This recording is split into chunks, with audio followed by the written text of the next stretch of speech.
A Soso Produções convida você a se tornar um patrocinador. Semeie no nosso ministério. Com a sua oferta poderemos produzir muito mais vídeos. Este é um ministério independente e, por isso, precisa da sua participação.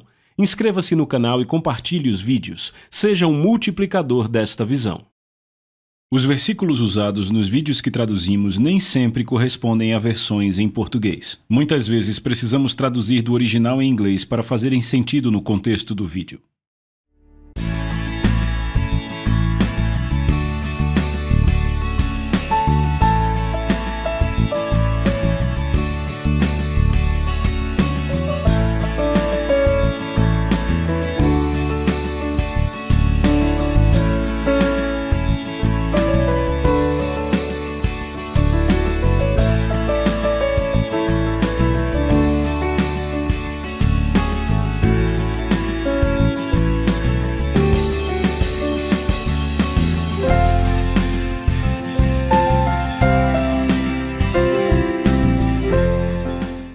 Lucas 13.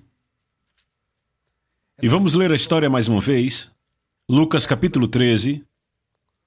E eu vou começar a ler do verso 10. Ora, ensinava Jesus no sábado numa das sinagogas, e veio ali uma mulher possessa de um espírito de enfermidade havia já 18 anos. É muito tempo para ficar doente, não é? Andava ela encurvada sem de modo algum poder endireitar-se. Eu percebo que estou falando para alguém hoje aqui. Pode parecer que já se passou um longo tempo. Em relação à sua cura Pode parecer que está demorando um longo tempo, mas se você pensar em 18 anos, entenda, se não foi tarde demais para ela, também não é para você. E se ela não morreu, você também não morrerá. Amém? E veio ali uma mulher possessa de um espírito de enfermidade havia já 18 anos, andava ela encurvada sem de modo algum poder endireitar-se. Vendo a Jesus, chamou-a e disse-lhe, mulher, tu estás livre da tua enfermidade. É importante notar como Jesus disse isso. Verso 13, impondo-lhe as mãos, ela imediatamente se endireitou e dava glória a Deus. O chefe da sinagoga, indignado de ver que Jesus curava no sábado, disse à multidão, 6 dias há em que se deve trabalhar. Vinde, pois, nesses dias para serdes curados, e não no sábado. Verso 15, disse-lhe, porém, o Senhor, hipócritas, cada um de vós não desprende da manjedoura no sábado o seu boi ou o seu jumento, para levá-lo a beber. Veja o verso 16. Por que motivo não se devia? Repita, devia. Não se devia livrar deste cativeiro em dia de sábado esta filha de Abraão a quem Satanás trazia presa havia 18 anos? Tendo ele dito estas palavras, seus adversários se envergonharam, entretanto o povo se alegrava por todos os gloriosos feitos que Jesus realizava. Pense sobre isso. Eu fico imaginando como Jesus afirmou algo tão forte, não se devia livrar esta mulher. As coisas não estão como deveriam estar. Jesus estava na sinagoga, encontrou essa mulher doente e disse, isso não está como deveria estar, e então fez algo sobre aquilo. Quando encontramos coisas que não estão como deveriam estar, nos é dado poder para fazer algo sobre aquilo. Nos é dado autoridade para fazer algo. Não devemos apenas olhar as coisas darem errado. E sabe, isso não diz respeito apenas à vida privada, mas também a um quadro maior. Nos foram dados muitos grandes benefícios e bênçãos em muitas áreas diferentes como crentes. Nem é necessário falar, como americanos, somos ricamente abençoados. E é claro, é um privilégio também fazer parte do maior país da Terra, e com tudo isso também vem responsabilidade, certo? Então não devemos apenas ver as coisas estarem como não deveriam estar, e não fazer nada, porque eu e você somos os braços, as pernas, as mãos, os dedos, a boca e o corpo de Cristo. E então, quando encontramos coisas que não estão como deveriam estar, então temos a habilidade de fazer algo. Glória a Deus. Devemos estar conscientes dessa responsabilidade em qualquer área, espiritualmente. No que diz respeito às nossas famílias, civicamente, somos civicamente responsáveis. Amém? Glória a Deus, e reconhecemos que há uma forma como as coisas deveriam estar. O diabo e o seu sistema vão te fazer acreditar ou vão te contar que cada caso em cada pessoa é único e diferente, tem muita área cinza, esse tipo de coisa. Eu concordo, temos que ver as coisas de modo individual, mas eu te digo, há um certo e um errado. E quando você encontrar algo errado, não tenha medo de dizer que é errado. Amém? O certo é o certo, o errado é o errado. Glória a Deus. Então Jesus olhou para a mulher, ela estava doente, e ele disse: não deveria esta mulher, sendo filha de Abraão, ser livre deste cativeiro no sábado?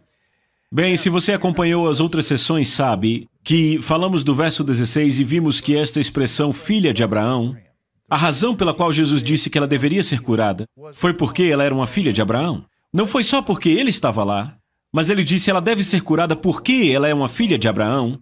E ao fazer esta afirmação, ele fala aqui de um direito legal.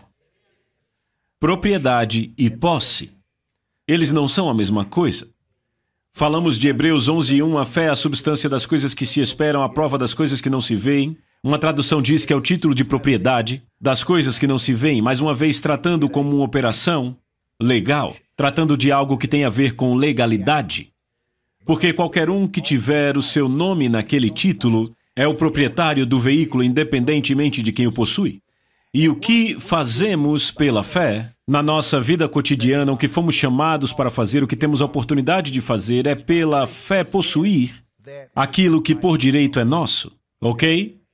Por muito tempo isso foi algo que eu soube, mas nunca pensei muito a respeito, até que o Senhor me despertou para isso e me mostrou a importância de saber quem é o dono legal de uma coisa. Porque saber o que é seu vai te dar ousadia. Mas se você não sabe que tem direito sobre uma coisa, se não sabe que uma coisa é legalmente sua, você continua esperando as migalhas caírem da mesa do mestre? É claro, por assim dizer. E é assim que muitos crentes estão, implorando por migalhas. Mas lembrem o que o rei Davi disse, o salmista disse: eu nunca vi um justo abandonado, nem sua descendência mendigar pão. E perceba, a descendência não mendiga. De que descendência ele fala? Ele está falando da descendência de Abraão, pois foi com ele que a aliança foi feita lá no livro de Gênesis. É a quem Jesus está se referindo aqui em Lucas 13, quando diz ela deveria ser curada, pois é filha de Abraão. E aqui o que ele nos está dizendo é que ela tem alguns direitos legais por ser a semente de Abraão. E você sabe, claro, que Gálatas 3 diz que se você é de Cristo, então você é a semente de Abraão, herdeiro segundo a promessa. Glória a Deus! Eu me alegro por ser a semente de Abraão, e você?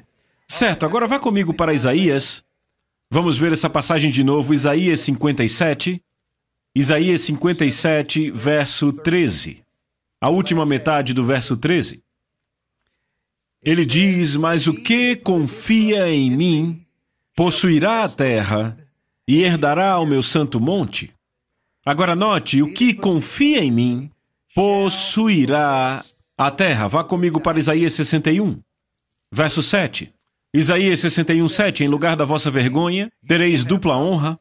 Em lugar da afronta, exultareis na vossa herança. Por isso, na vossa terra, possuireis o dobro e tereis perpétua alegria.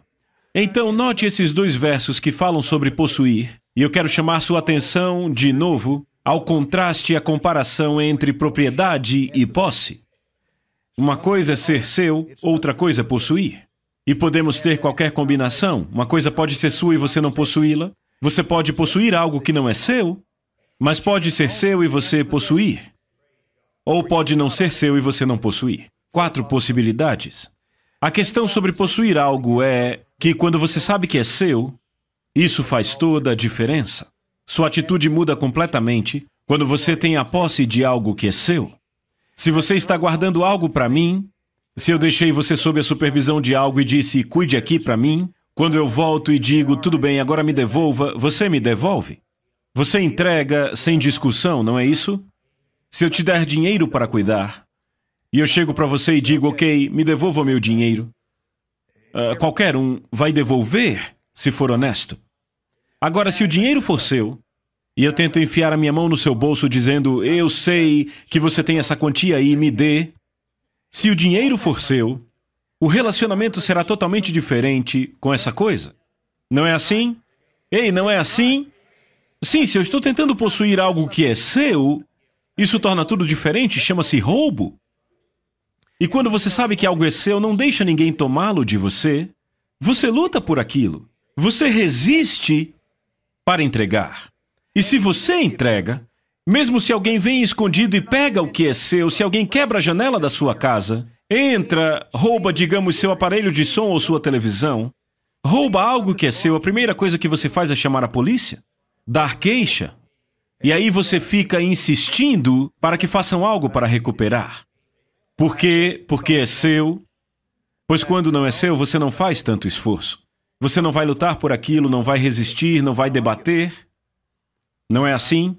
Então há uma diferença entre possuir algo e ser dono de algo, mas quando você é dono, isto faz toda a diferença do mundo na sua atitude.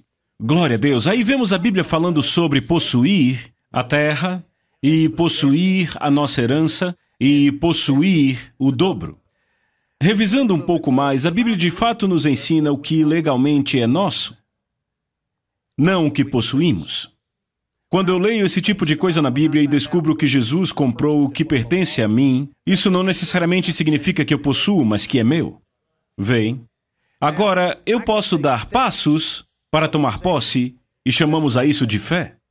E um aspecto da fé é confissão, então, usamos esse termo outra vez, o que eu confesso, eu possuo. Ou eu gosto de algo que o irmão Reagan ensinava, o título do ensino que eu vi muitas vezes, diz: a confissão traz posse, não propriedade. Você não está confessando para ser o dono do que você confessa. Se não é seu, toda a confissão do mundo não fará ser. Mas se é seu e não está em sua posse, então esta fé, este ato de fé, coloca você na direção da posse. Isso também explica a diferença, a disputa e às vezes até a confusão sobre os tempos verbais na palavra de Deus. Por exemplo, nos dias de Abraão, Deus falou com Abraão e disse a ele: olhe para o norte, para o sul, leste e oeste, e todo lugar onde você puser o seu pé, eu darei a você. Ele disse: ande pela terra, e aonde quer que você andar, eu darei a você e a sua semente. Bem, Abraão fez, a Bíblia nos diz, no Velho Testamento, e claro que temos a referência disso em Hebreus capítulo 11, de que Abraão nunca construiu uma casa. Ele passou a vida inteira como um nômade, viajando pela terra porque Deus o pôs numa missão de andar pela terra. Ele tinha uma aliança com Abraão, e aonde quer que Abraão fosse, por onde quer que ele caminhasse, Deus disse: eu vou dar a você. Então ele viajou por toda aquela terra durante a sua vida. E Deus disse: não só você, mas a sua semente possuirá a terra. Então, centenas de anos depois, em Josué capítulo 1, Deus já havia tirado Israel do Egito, e eles estavam às margens do rio Jordão prontos para cruzá-lo. O Senhor diz a Josué: todo lugar que a sola do seu pé pisar, eu dei a você. Ele não disse eu vou dar, ele disse eu dei. Porque ele já tinha dado a Abraão e a semente de Abraão. Então ele disse: é seu, eu já dei ao seu pai. É seu, agora onde quer que você ande, você vai possuir. O que ele disse? Qualquer lugar que a sola do seu pé pisar, eu o dei a você. Ele está falando com ele sobre possuir o que ele já havia dado a Abraão. Agora, tudo isso é conversa legal. Isso é muito importante, porque a legalidade disso é tudo, lembram? Jesus disse que ela deveria ser curada porque ela é uma filha de Abraão, porque ela tem o direito legal. Agora, quando eu começo a agir e começo a falar sabendo o que é meu, eu estou tomando posse. Este é o início da posse. Não da propriedade, mas da posse. Mas primeiro eu tenho que saber e entender que é meu e que eu tenho direito legal sobre aquilo. Você pode dizer amém? Agora, tudo o que fazemos nesta vida, no que diz respeito às promessas de Deus e a tomar posse delas, de fato tudo se trata de uma disputa legal. Vá comigo para Hebreus capítulo 1. É claro, isso está falando sobre Jesus sendo a expressão exata de Deus e tendo obtido muito melhor herança do que os anjos, certo? Isso está no verso 4, ele diz: tendo se tornado tão superior aos anjos quanto herdou o mais excelente nome que eles. Ele continua falando sobre mais algumas coisas a respeito do Filho, e uma dessas coisas é, no verso 13, ele diz: ora, qual dos anjos jamais disse: assenta-te à minha direita até que eu ponha os teus inimigos por estrado dos teus pés? Não são todos eles espíritos ministradores, enviados para serviço a favor dos que hão de herdar a salvação? Agora notem, Ora, qual dos anjos jamais disse? Obviamente, é uma questão que ele está levantando aqui, qual é? Eu sei que Jesus é melhor do que os anjos, mas por que ele está dizendo isso? Mas quando você vê isso à luz do que estamos falando, entende exatamente do que ele fala. Porque lembre-se que Satanás já foi conhecido como Lúcifer, um anjo, o arcanjo, a maior das criações angelicais de Deus, e ele já foi o governante deste planeta. Ele já foi o governante deste mundo e do sistema do mundo. E ele tinha que cuidar de tudo o que Deus criou até que veio o homem na criação, entendem? Bem, você conhece a história, que ele tentou se exaltar acima de Deus e Deus disse, não, você não vai conseguir, e o expulsou do céu. E então agora, desde o Jardim do Éden, quando Satanás chegou e tentou se inserir nas questões humanas, desde então sempre tem sido uma disputa de propriedade. Eu acho que mencionei na sessão passada, Satanás ainda pensa que este planeta é dele. Ele não é a última bolacha do pacote. Se fosse, não teria lutado com Deus. Mas de fato ele lutou e ainda luta com Deus e acha que vai vencer. Então ele não é tão brilhante assim. E ele pensa, no seu pensamento confuso e obscurecido, ele realmente acha que este planeta é dele e que ele tem os direitos legais aqui. Mas o Senhor nos diz aqui que para o filho, ele disse algo que nunca disse para um anjo. Ele nunca disse a um anjo, assenta-te à minha direita até que eu ponha os teus inimigos por estrado dos teus pés, mas disse ao filho. E Efésios nos diz que em Cristo estamos assentados no mesmo lugar, à direita do Pai. Nele vivemos e nos movemos e existimos. Agora, alguém tem alguma dúvida de que Jesus é superior a Satanás em qualquer área? Ele é superior a ele em glória, é superior em inteligência, é superior em unção, ele é superior a ele em autoridade, ele é superior em poder, ele é superior também como espécie. Em todas as áreas, Jesus é superior a Satanás. Em todas as áreas, a Jesus foi dada mais autoridade, mais poder e mais direito do que a Satanás. A Bíblia diz que Jesus criou todas as coisas. Por meio dele, todas as coisas foram criadas. E para o seu prazer, foram criadas. Ele criou Lúcifer.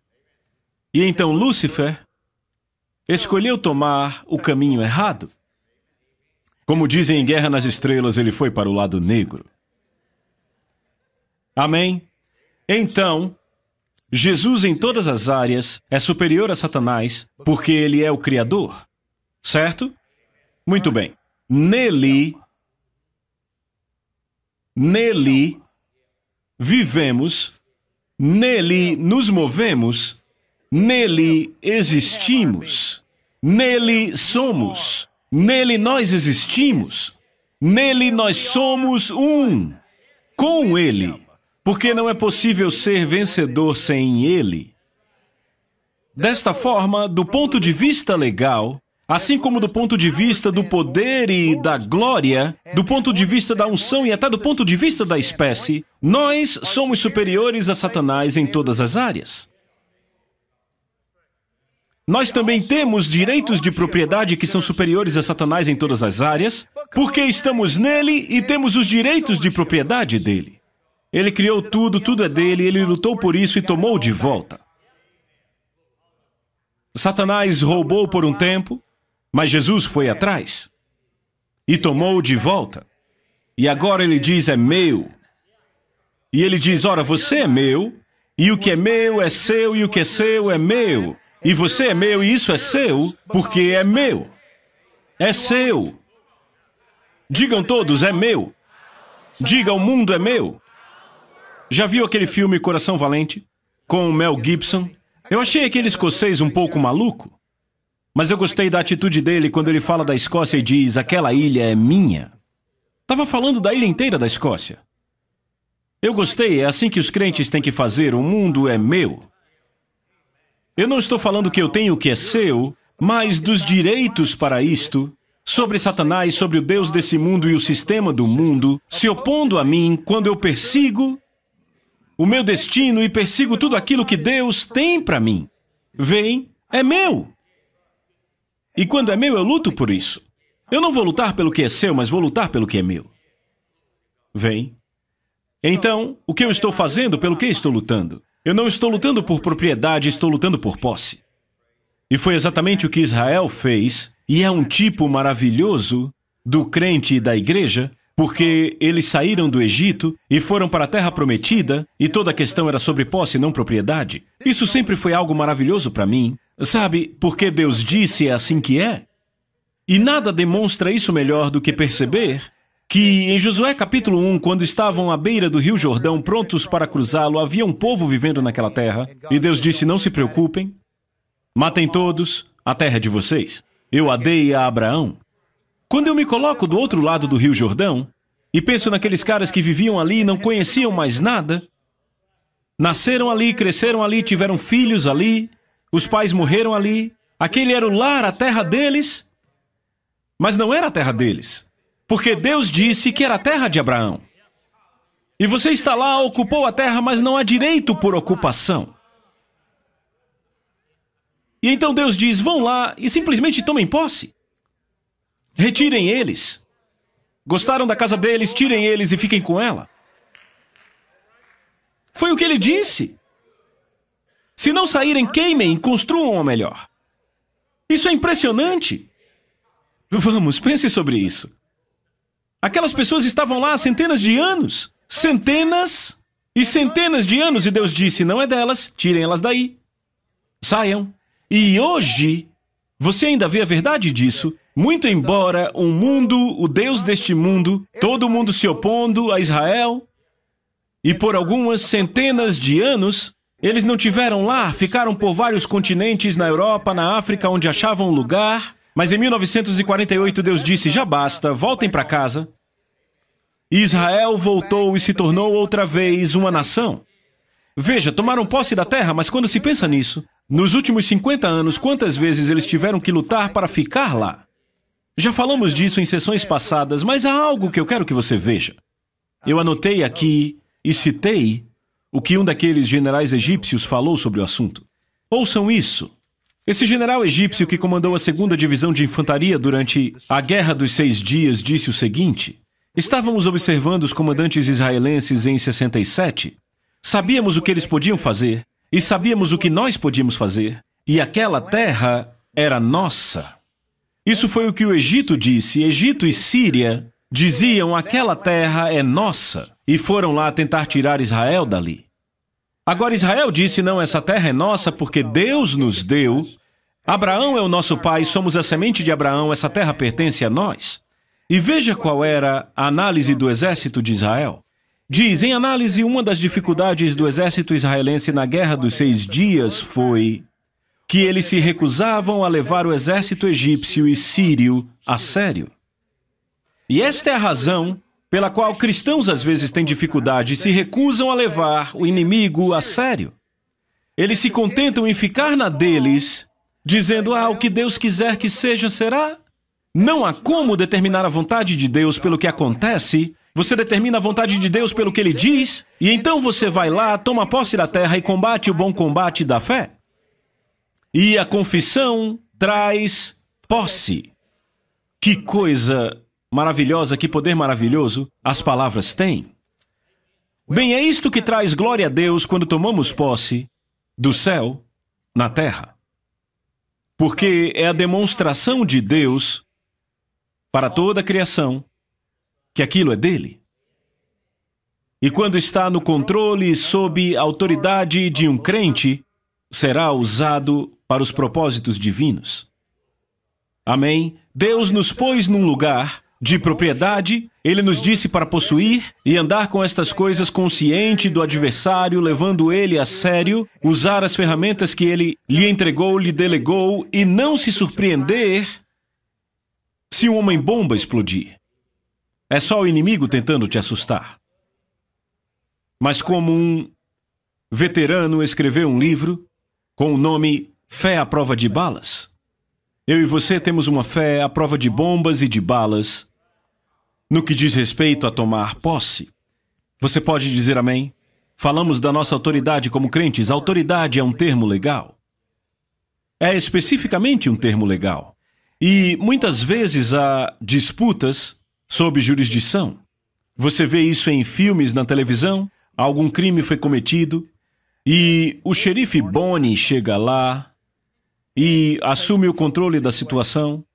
E então, em alguns minutos, porque aquilo é maior do que ele sabe, a polícia estadual chega. E a polícia estadual tira as autoridades municipais do caminho. E agora estão no controle, mas em alguns minutos lá vem os agentes federais. E aí o FBI está ali e assume o controle. E é assim que funciona, a maior autoridade do lugar. E podem haver várias autoridades, mas aquela que é a maior autoridade na cena vem subindo da local, do xerife para estadual, federal. A autoridade mais elevada assume a jurisdição, são a autoridade controladora.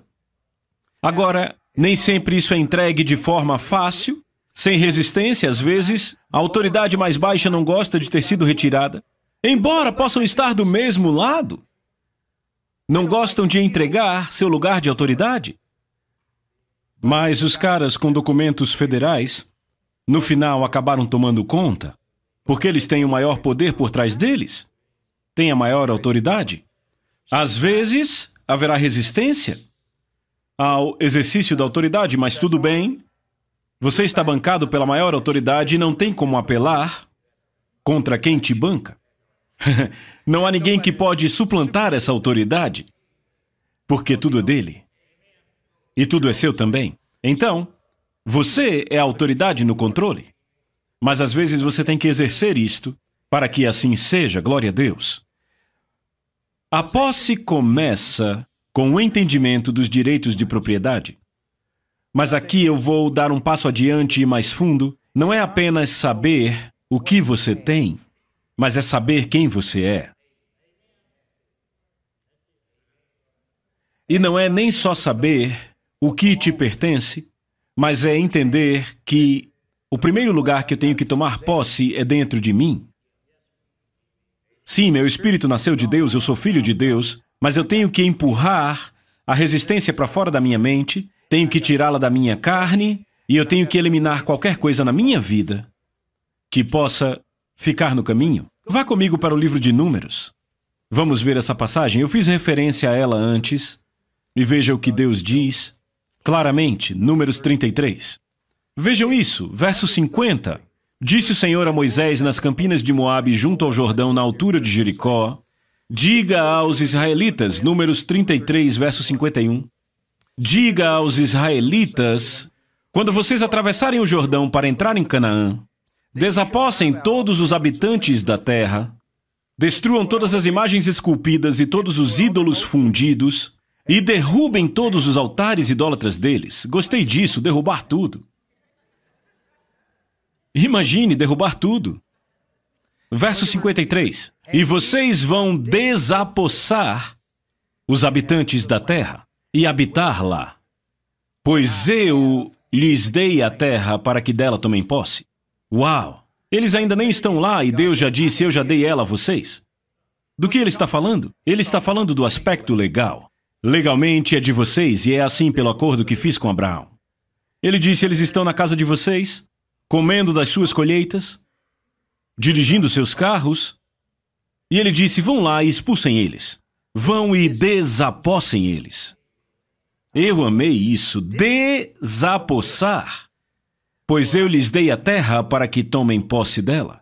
54. Distribuam a terra por sorteio de acordo com seus clãs. Aos clãs maiores vocês darão uma herança maior, aos menores uma herança menor. Cada clã receberá a terra que lhe cair por sorte. Distribuam-na entre as tribos dos seus antepassados. Agora vejam o verso 55. Se contudo vocês não expulsarem os habitantes da terra de diante de vocês, então acontecerá que aqueles que vocês permitirem ficar deles se tornarão farpas em seus olhos e espinhos em suas costas. Eles lhes causarão problemas na terra em que vocês irão morar.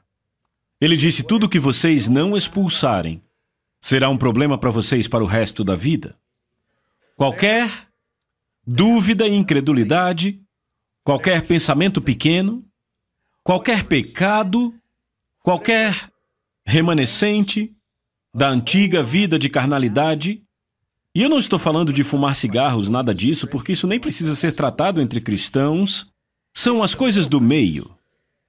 É a mentalidade pequena, sabe? É ver a si mesmo de forma indigna e incapaz. Deus quer que você se veja como capaz de fazer tudo o que Ele te diz para fazer. Porque você está nele, se movendo, vivendo e existindo. E Ele quer que você sonhe alto, Ele quer que você corra atrás disso e tome posse dos sonhos. E não que você fique se preocupando e dizendo para si mesmo que não consegue. Não perca tempo precioso com coisas que não fazem a diferença. Porque tudo que você deixar ficar, Ele diz, te causará problema.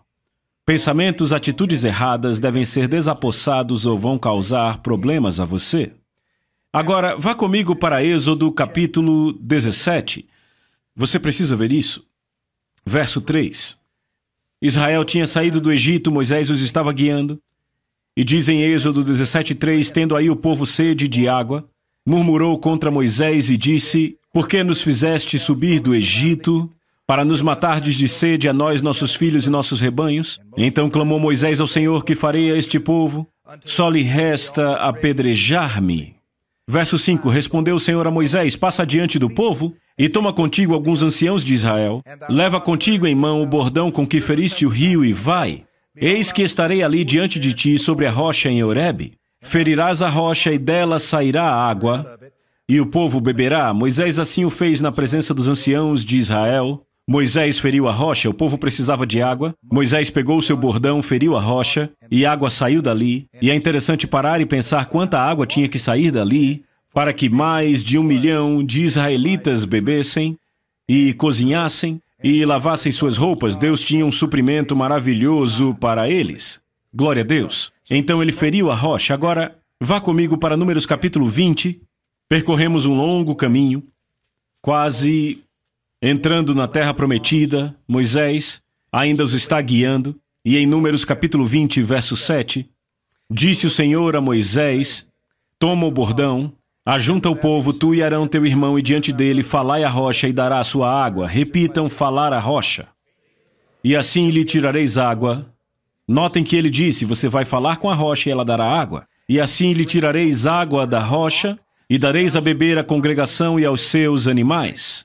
Verso 9, então Moisés tomou o bordão de diante do Senhor como lhe tinha ordenado. Moisés e Arão reuniram o povo diante da rocha e Moisés lhe disse, ouvi agora, rebeldes. Porventura faremos sair água desta rocha para vós outros? Moisés está um pouco irado com o povo. Lembrem que, diante da mesma rocha, ele disse, Senhor, o que farei? O povo vai me apedrejar. E Deus disse a ele, fira a rocha, a água sairá, e ele o fez. E agora eles viram milagres e viram a provisão de Deus, e Moisés já está farto, já está irado. E ele fica diante da mesma rocha, e Deus diz, fale com a rocha, e água sairá dela. Mas no verso 11... Moisés levantou a mão e feriu a rocha 2 vezes com seu bordão, e saíram muitas águas, e bebeu a congregação e seus animais.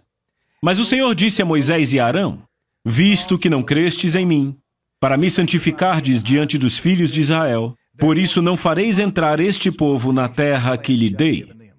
São estas as águas de Meribá, porque os filhos de Israel contenderam com o Senhor, e o Senhor se santificou neles. Notem que no verso 12 Deus diz, porque vocês não fizeram o que eu disse para fazer, Ele disse, vocês não vão entrar com este povo naquela terra. Eles ainda tomarão posse, mas Moisés, você não vai, sabe por quê? Ouçam, pessoal.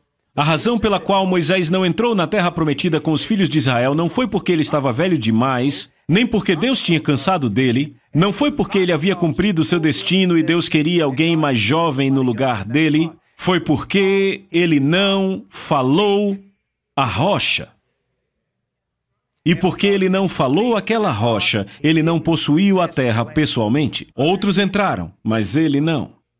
Que vergonha chegar ao fim dessa estrada e deixar de possuir a maior coisa da história humana só porque ele não falou. E isso acontece todo dia, porque Deus deu aos cristãos a terra e tem dado a eles as heranças, tem dado a eles as bênçãos, mas porque eles não falam, eles não possuem. E você pode dizer, você fala demais dessa coisa de confissão. E é exatamente essa atitude que vai te derrotar. Porque não é o que você conhece sobre o assunto, não é o que você ouviu sobre ele, é o que você faz com isso que faz com que você possua. O que eu confesso, eu possuo. Não seria uma vergonha deixar de receber só porque você não falou?